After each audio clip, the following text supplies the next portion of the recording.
Everything that you are looking at, or that you are sitting on, or reading, or singing, or eating if you're at home, started with an idea in someone's head.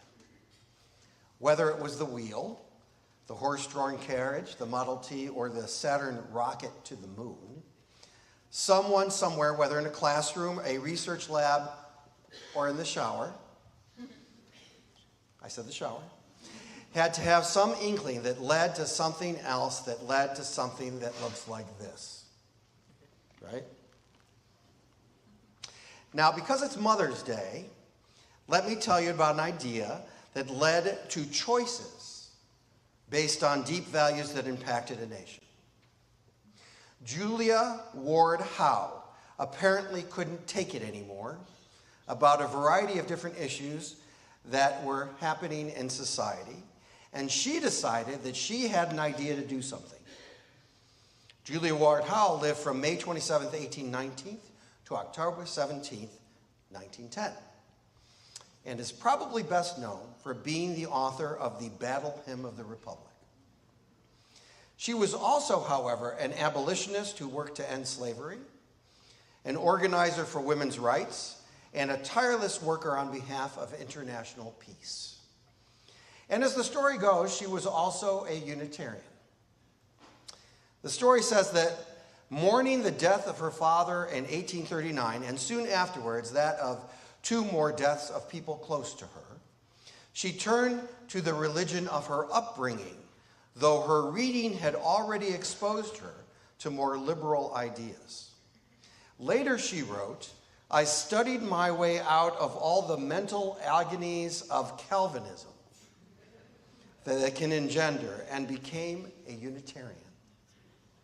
In her efforts to advance the rights of women, she had a weekly publication in 1870 named Women's Journal, a widely read suffragist magazine.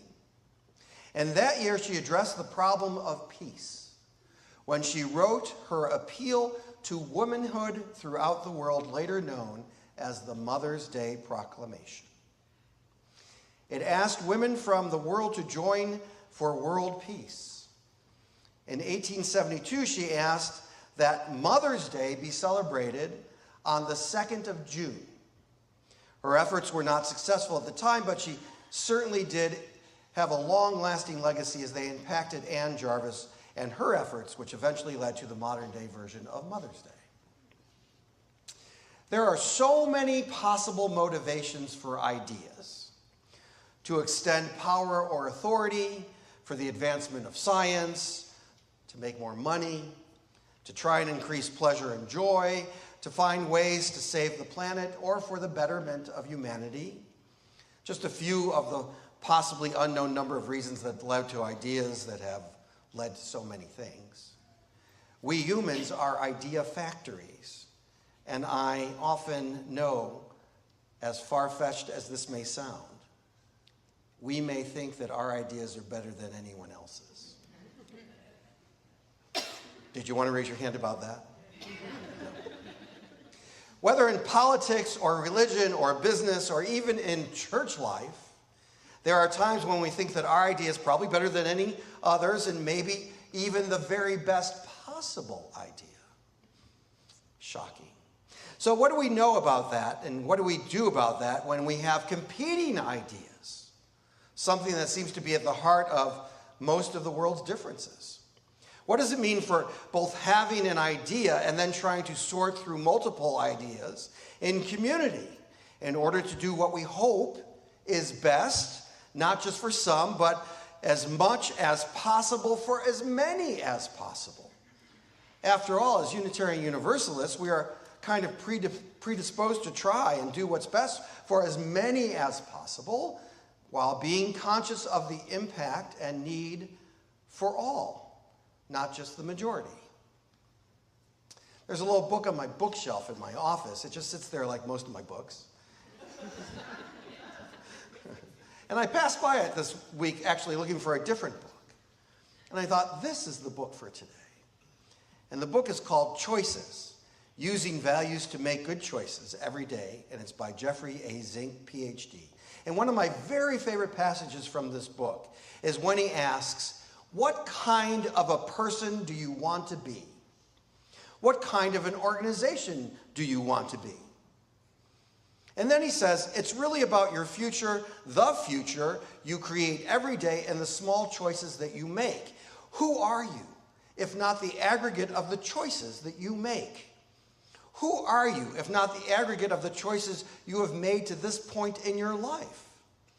Knowing who you are and who you want to be, you look at the values underlying the options, and you simply pick the value that represents who you are at your best. The values laid out before you may range from greed and revenge. I will not make a comment about that. And me first, to justice and fairness and honesty and service. All you have to do is pick. Pick the one that you want to live by. We can get so lost in our ideas through various frameworks, through ego, through history, through experiences. So perhaps one of the very best reasons to be part of this faith community is to be reminded what it means for us to be called to our best selves. How often do we make decisions about our personal preferences without considering the needs of the whole? Frankly, how often do we come to church on the days where we understand that the service may not meet our personal needs, but may deeply impact the person sitting next to us and the needs they have on that day? Calling us to our best selves, using our deeply held values to support the choices we make, is a huge part about being in this religious community. And it's incredibly sad to me when religious communities teach that only the values that matter are theirs. And it seems so often lately that religious teachings are based on the me and not on the we. I don't believe that UU values are the only values that matter. What I do believe, however, is that the values underlying progressive faith traditions do often seem to be based on calling us to our best selves, with the minimizing of the me and the lifting up of the we.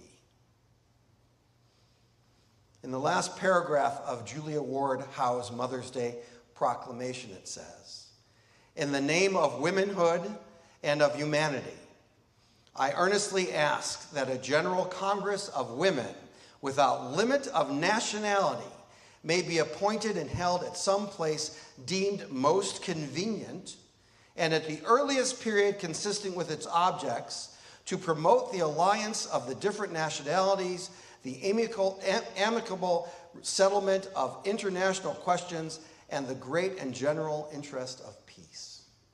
This was from 1872. Our ideas can have power beyond our wildest dreams. The choices that we make can have ramifications we could never possibly imagine. If we can ground our ideas and our choices in our best selves, with a firm foundation in our UU values, our values of interdependence, of pluralism, of justice, of transformation, of generosity, and of equity, with love at the center, then I truly believe we are doing our best to practice this faith tradition that brings us all here today. Which brings me to one more thing. The words of Julia Ward Howe, dreamed up a number of years ago, called me from history this week. They called to me because I was thinking about another idea dreamed up by some imperfect idealist about 250 years ago. I was struggling to find the words, but the other night I found some, and this is what I wrote. What is this dream? This flawed, maddening, hopeful dream? A dream that through all of the imperfections, generations have been working, trying to make a more perfect union. A dream of liberty, equality, and siblinghood, radical in its nature and yet still threatening. in its practice. A dream that has spread into the souls of humans, constantly battling for the better angels of our nature to break through. My friends, this is not a dream, or is this not a dream worth fighting to save? As imperfect as it may be, maybe it is because it has not yet done being what it might or can be. And now again, we are being asked to help save it and move it forward. Maybe we thought in this 21st century, how could this be tested again? After so many trials, so many steps back, then forward, but yes, again, we are at a crossroads, and it is a job of our generation to hand it to the next, to make sure something of this dream can be. Too much has been sacrificed for too long for us to give up now. Find a way. Find your way. We will find our way together. History is calling, and we must answer this call. Ideas based in deep and loving values, calling on our best selves to make our choices, and all we have to do is pick. Pick the ones that we want to live by. Let us do that, and let's have those choices be our proclamation.